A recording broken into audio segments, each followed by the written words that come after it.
বাংলাদেশের সমস্ত আলেমদের সাথে বেয়াদবি করছে।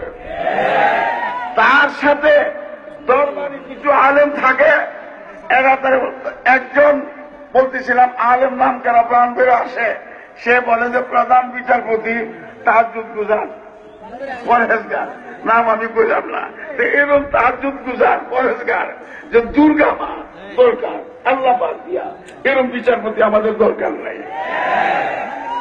দুই, শেখ হাসিনা, পরিষ্কার আমি বলছি, তোমার এই পুলিশ বাহিনী, আর্মি, বিডিআর সকলকে আমি লক্ষ্য করে বলছি, ক্ষমতা আমাদের হাতে আসতে পারে।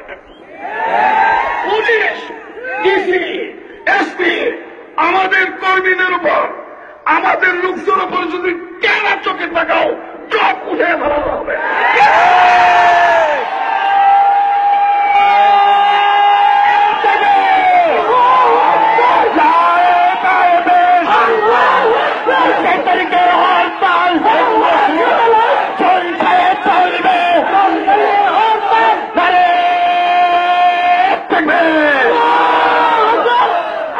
স্লোগান দিলে আমার কথাগুলি শেখ হাসিনা প্রশাসনের শোনা দরকার।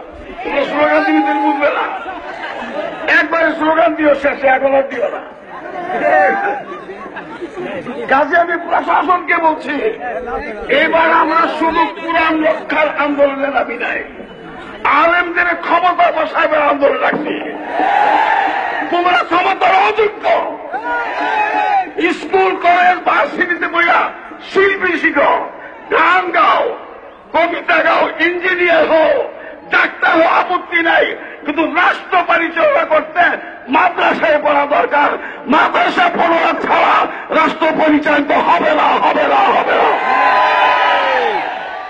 আমার পরিষ্কার কথা, আলেমুল হক রাষ্ট্র চালাবে, তাদের বাদ দিয়ে আর তোমাদের রাষ্ট্র চালাইতে দেওয়া হবে না, হবে না, হবে না কারো কাছে। এই জন্য আমি প্রশাসনকে বলছি, এনএসটির চিন্তা বাদ দাও, গুলির চিন্তা বাদ দাও। আমি ক্ষমতায় আসতে পারি, আমার দল ক্ষমতায় আসতে পারে, আলেমরা ক্ষমতা আসতে পারে, তখন আমাদের আন্দোলন তোমাদের চাকরি করতে হবে। আমরা নাম লিস্টি করতেছি, চিহ্নিত করতেছি, ভিডিও করতেছি, তারা আমাদের বিরুদ্ধে হাতে দাও। ব্রাহ্মণবাড়িয়া ডিসি স্পিকারই বলছি, খবরদার। তোমরা কোট দেখলে আর চুল দেখলে, আপনি দেখলেই সালাম দাও, টুপি দেখলে সালাম দিতে হবে। একটা কর্মীকে উপর যদি হাত উঠাও, অ্যারেস্ট করা, পুরো ব্রাহ্মণবাড়ি অচল করে দেওয়া হবে।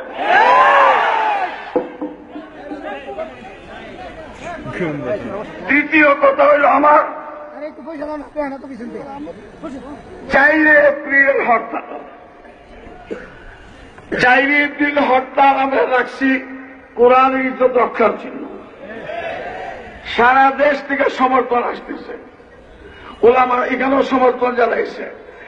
4 এপ্রিল হরতাল পালন করার জন্য জেলে যেতে কারা কারা আছে।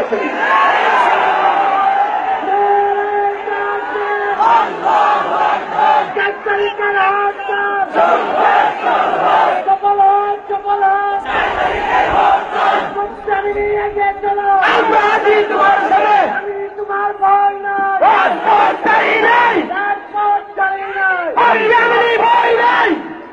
4 এপ্রিল হরতালে আমি চাই বাংলাদেশের সমস্ত জেলখানায় সরকার অ্যারেস্ট করতে চায়, লক্ষ লক্ষ আলেম জেলে দিতে প্রস্তুত আছে। 4 এপ্রিলের হরতাল সফল করার জন্য আমি ফাঁসির মঞ্চে যাইতে রাজি আছি।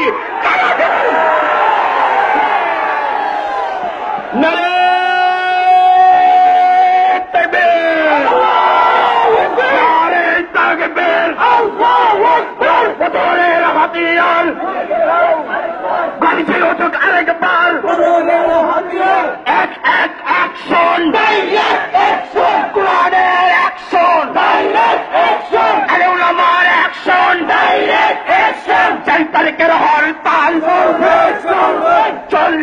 চলবে, 5 তারিখের হবে সেখানে, আমি পরে বলছি 4 তারিখের হরতালে বাধা দিলে লাগাতার হরতাল দেখা হবে। 4 তারিখের হরতালে বাধা দিলে ঢাকা অবরোধ করা হবে। 4 তারিখের হরতালে বাধা দিলে সমস্ত দেশ অচল করে দেওয়া হবে। আমাদের ধৈর্যের সীমা শেষ হয়ে গেছে। 4 নম্বর কথা,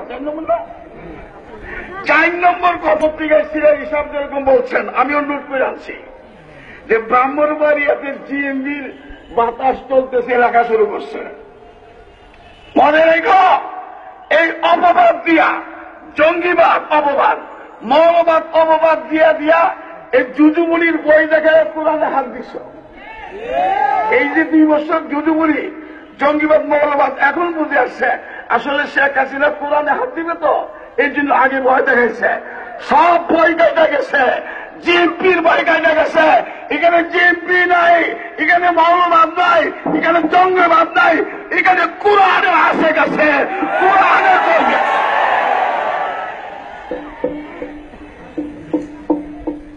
পঞ্চম কথা, মিস্টার সরওয়ার্দী একটা কথা বলছিল, আমার স্বপ্ন উঠেছে যে আলেমদের এক হইতে দিল, কারণ আলেমদের এক হইতে দিলে ক্ষমতা তাদের হাতে চলে যাবে।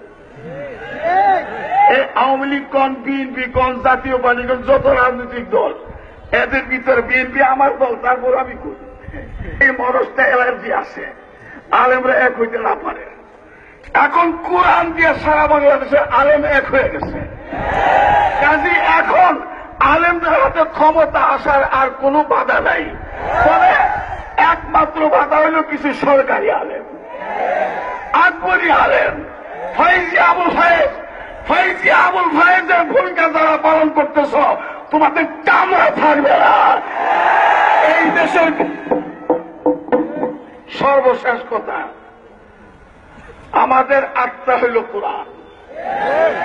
আমাদের আত্মা হইল কি?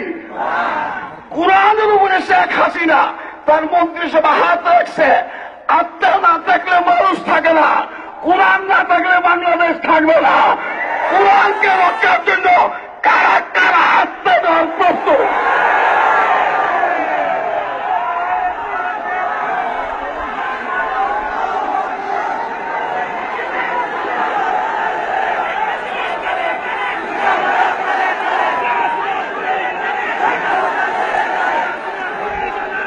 আজকের মতন এখানে শেষ করতেছি, দোয়া করবেন।